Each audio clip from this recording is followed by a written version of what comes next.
Hi everyone, welcome or welcome back to my channel. My name is Hannah if you're new here, and today I'm filming this intro clip to introduce you to the Winds and Truth reading vlog by Brandon Sanderson.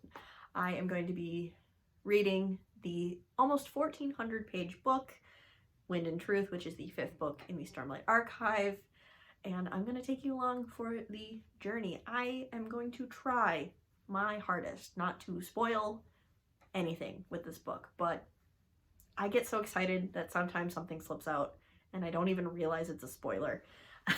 So, mild spoiler warning for this video. Watch with caution. This is the 5th book in the first arc of the Stormlight Archive. It's a total of a 10-book series broken up into 5-book chunks. So we will have some sort of conclusion to this particular portion of the story by the end of the book 5, but there is more that will come, and I'm scared. I'm excited, I'm nervous, and I am ready to go. Hello, jump scare. I'm here to do my makeup. I'm actually filming a ton of end of year videos, so I wanna, I don't know, do a little something with my makeup today. And while I did that, I thought maybe we could have a quick chat, you and I, about Wind and Truth by Brandon Sanderson, where I thought I could give you my first impressions of the book. I've read about 10% of this almost 1,400 page book, and I just wanted to give you, again, my first impressions. First, let's talk about why I started my channel. I started my channel because I was so excited to talk about Rhythm of War, and no one in my life had read it yet. That Rhythm of War is book 4 in the Stormlight Archive, and that was almost 4 years ago exactly. I made a Rhythm of War video. I don't know if I recommend watching it now, but I'll link it if you're interested in my thoughts on book 4. So book 5, obviously a lot of fans have been waiting for this with bated breath, me included. So part of me is a little nostalgic already for this book because Stormlight Archive is one of the reasons I started my channel, and that's kind of special to me. I really enjoyed my time making videos on YouTube and, you know, just having fun making videos again, and so I'm grateful for that. This guy. I want this guy. This one's like my go-to when I can't figure out what I want. Very boring, but it smells like chocolate. So first impressions of book 5 of the Stormlight Archive. I am really happy to say that this is already starting really good. Obviously, I wasn't not expecting that. I was expecting it to be excellent, and it's so far pulling through. I'm happy to say it is a countdown book. I don't know if that's I don't think that's a spoiler to say. It's a countdown leading up to a big showdown, which builds great tension and just drives the story forward, in my opinion. And I love it. I love a good countdown story, you know, leading up to something.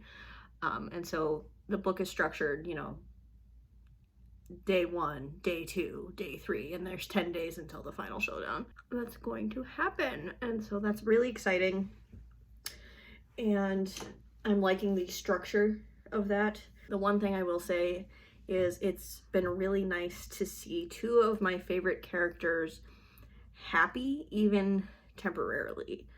They went through so much at the end of book 4 with their character arcs, and just to see them, even if it's just for a little while, being a little bit at peace with where they are at as characters has been really lovely, and I've actually like teared up a little bit because of that. We get to say hi to Bridge 4 again, which I also like got choked up about.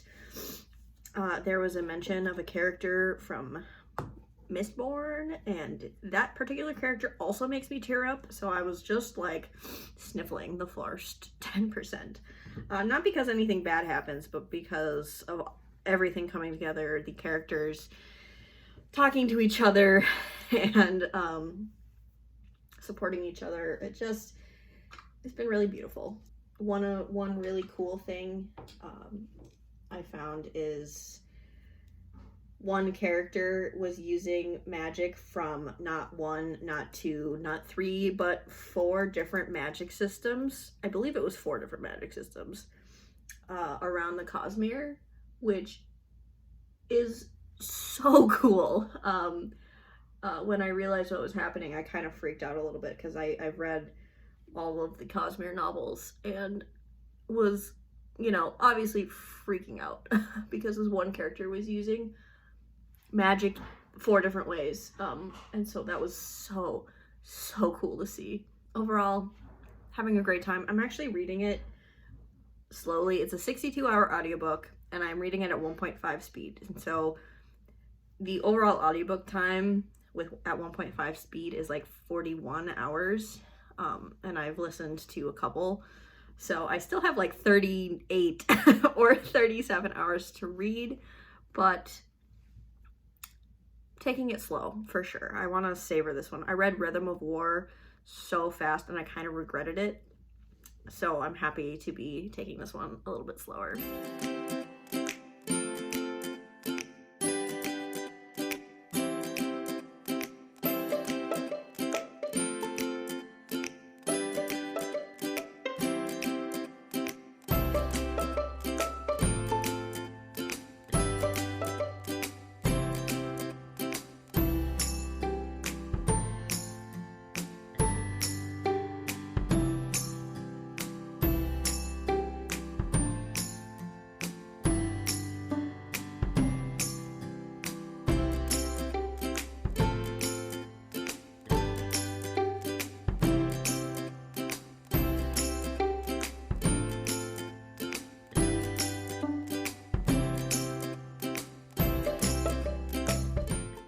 Hello, I am here with a 50% reading update for Wind and Truth, and 50% of this book is like 700 pages, so I've read quite a bit in the last 4 days. It's December 10th right now, and I can't remember exactly what I said in my first clip, but I will just reiterate. It's nice seeing a couple characters have moments of happiness. It's been kind of a little bit of a respite, and it's lovely to see. Another thing I think I wasn't expecting, but I'm enjoying quite a bit, is the different combinations of character interactions that we're having. For example, we're basically getting characters put together in scenes that I never thought they would be in scenes with each other, and some of those interactions between like this main character and this side character are actually proving to be some of my favorite character interactions in this book so far. I mean, of course I love the main cast, and there's, a large main cast, and the side characters are just getting even more fleshed out and more interesting to me. So it's interesting to see with Sanderson playing with his side characters and different combinations of characters interacting in unique ways. I will say this book is a little bit different, in my opinion, from the previous books in the series, where we're not getting maybe as many flashback chapters as we typically got. At least that's the impression I'm getting. But I think the ones that we get are important and interesting, and so it's just more focused on the present timeline, which makes a lot of sense because it's like, the end of the world, the big bad, the culmination of 4 other books. So we kind of need to keep the plot moving forward. I will also say the beginning of the books, I'd say the first 20% of the book was a lot more political than I was expecting, which I love political machinations, so the more the merrier, in my opinion. And now, 30% of the book, from 20 to 50% is a lot of battle sequences and strategy, which isn't typically my favorite, but there's enough character work happening at the same time that I'm not getting bored or bogged down by the battle sequences. And it's like a battle in this region, character work over here, and then they get a break, and there's character work and battle here. So I think he's balancing the battle sequences really well in the different regions. What else can I say without spoiling things? I'm loving it. I'm having a great time. I've teared up a couple times already, mostly from joy, which is nice, but I know it's not gonna last, and I'm just anticipating some of the mains not making it, because that's the type of story this is. Like, this is a big conflict, and it just seems like, you know, he's already, he's not a stranger to building us up to kill off main characters. So I highly anticipate some character deaths that are going to devastate me. I also am really, I know Sanderson, so the plot that is put forth in this book, it's like, it's going to happen, but it's going to happen in a way that is unexpected from the current trajectory. The end result still happens, but it's in an unexpected way, is all I'll say. And I anticipate that happening in the last half of the book.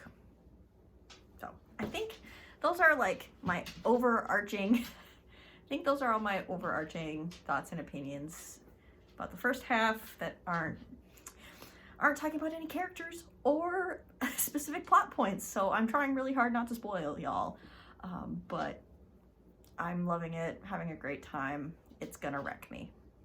Good morning, everyone. There's a lot of sunlight happening right here, so we're gonna shift over here. Good morning. I woke up feeling not very good today. I won't really get into it because it's pretty uncomfortable, but I am unexpectedly taking a half-day PTO, so I thought I'd take you along for it. It's 9 a.m. right now, and I've already been online working since 5:45. Yeah, so my alarm went off at 5. I was feeling terrible, and then couldn't get back to sleep, so I just decided, you know what, I'm gonna log in and work until 10, and then take the rest of the day off PTO because I feel so crappy. Which is I've got my fidget, sorry. Which is unfortunate because I had a team lunch today and I was actually kind of looking forward to it. That's sad for me. But I thought I could take you along for the rest of my PTO day, because the problem with winter, and especially in Minnesota, is one, we have, you know, so little light during the day, so that by the time I get home from work, if I'm working in the office, it's dark, and filming like update clips isn't great. So while I have the sunlight, I figured I could bring you along today. I'm feeling a little bit better, but I still don't want to leave my house. And so today I'm going to be finishing the last hour of my work day, and then I kind of want to not pre-edit. I have about, I think, 2 videos filmed that I need to edit. I would love to get those edited and uploaded, so I have my next couple of weeks of videos done and ready to go. This way I can get all of December's videos done in one go. Other than that, I'm going to be, you know, feeding myself.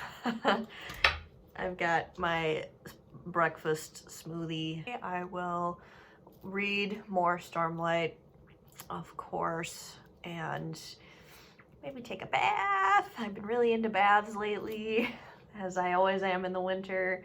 But one thing I definitely want to do is do a walk on our treadmill. So I've actually been walking at my local community center. They have a walking track, which is a lot easier on my knees. Love being chronically ill in different ways. But today I really don't feel like going anywhere, and so I really need to be more diligent about, even though I don't like it as much on days that I skip my workout in the morning, my walk in the morning, I should walk on the treadmill for at least an hour. So that's the plan. Of course, giving myself a little bit of grace because I do not feel great. But that's kind of the plan for the day. Something that I've been having a lot of fun with is checking Goodreads every day and seeing how many people finish the book every day and rate it on Goodreads. So when I first started the book, there were 700 ratings. And then like 2 days later, there were like 1,300 ratings. And then the next day, it was like the next, right after that, it was 2,000 ratings. So it's just a little game that I kind of made up for myself to check the number of people who finished the book, at least on Goodreads. So the things I do to keep myself amused.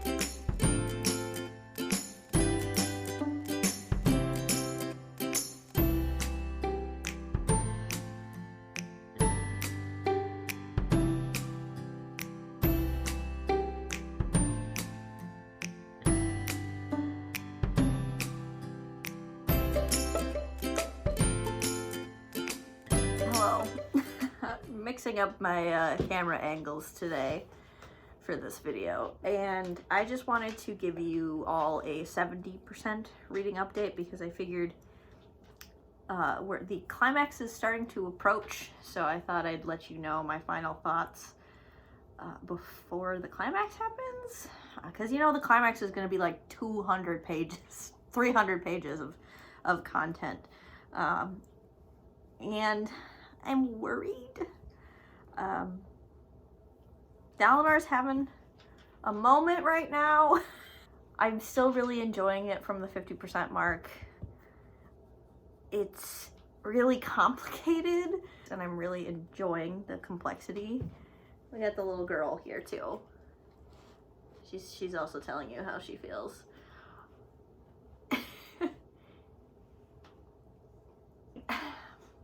Again, I don't know what to say. Szeth is becoming a really interesting character. I already kind of enjoyed him as a character, but of course we're getting his point of view flashback chapters, so it's just making us care about him even more, which sounds like a bad thing, but it could be a bad thing if something bad happens to him, you know what I mean? I don't know, I'm just really worried about finishing this book. Worried in a good way, because I know it's going to be good, but it's going to hurt. I like Kaladin taking on a new role in this book, so it's nice to see our characters not necessarily behaving out of character or doing what they wouldn't normally do, but you know, they're evolving and changing, and the situations are changing around them, and so they have to change their behavior. So I am enjoying that. There have been some reveals in the last 20% that I've screamed about, like literally I screamed about something. One from excitement, one from, oh my gosh, I can't believe that just happened. And one was like, oh wow, that's what that means.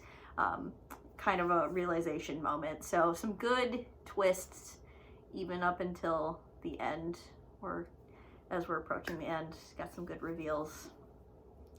It's so good, y'all.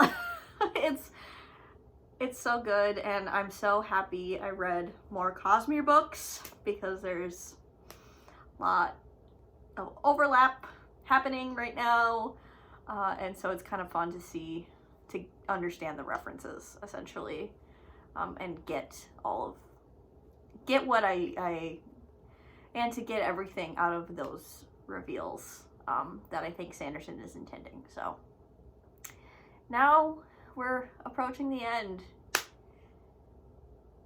Yikes. It's done. I finished it. What to say, even? How excellent. I'm at a loss for words, and I'm still really sorting through my feelings. I finished it 2 hours ago, and I'm still reeling, and you can't really tell, but I cried for a good 20 minutes after. It was really that final chapter.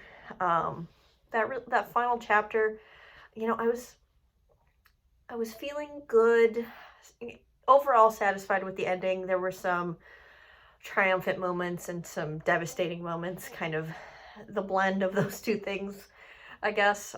So I was like satisfied, and then the last chapter just wrecked me emotionally, from joy.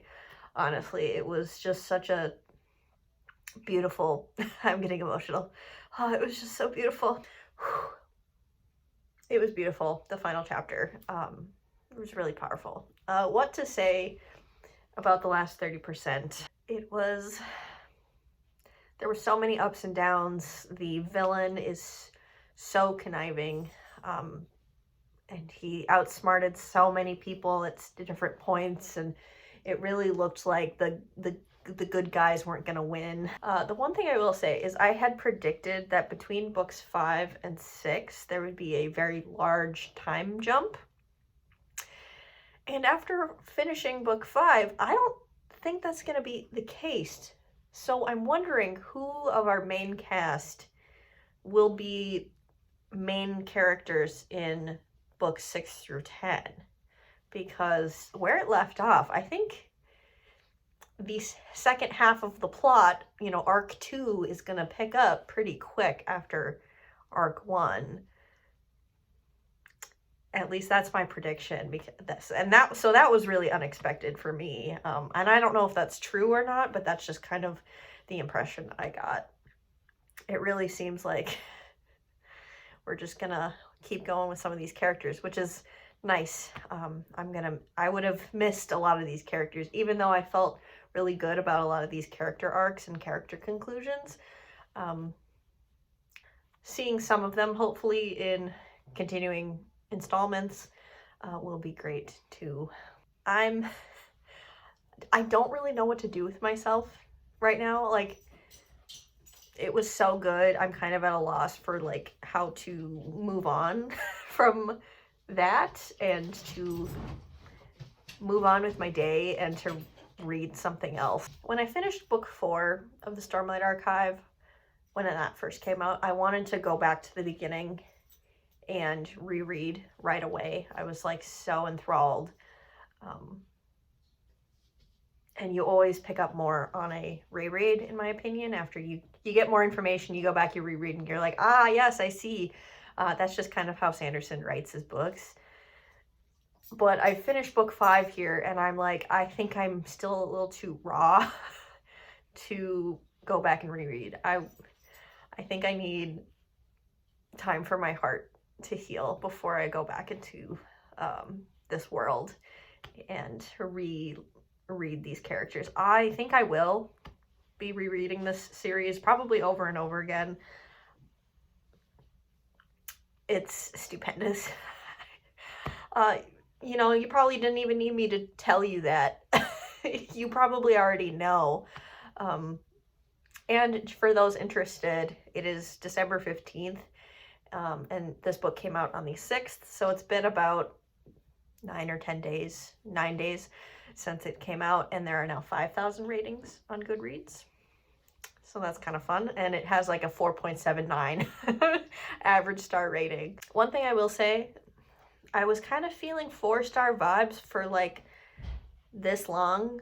Towards the end, I was kind of getting annoyed and anxious. But the very, very end of the book brought it back up to a 4.5, and then the final chapter made me sob so much that I have to give it a 5 stars. I think if a book emotionally affects me that much, I have to give it a high rating. And so, what a ride. So yeah, I've finished the first arc of the Stormlight Archive. Can't believe it. Thank you so much. If you stuck around and watched this whole video, you're a real one. And I guess I'll see you in another video of mine very soon. I don't know what I'm going to be reading next, but I'm going to be thinking about this book for a long time. So thank you again. Bye.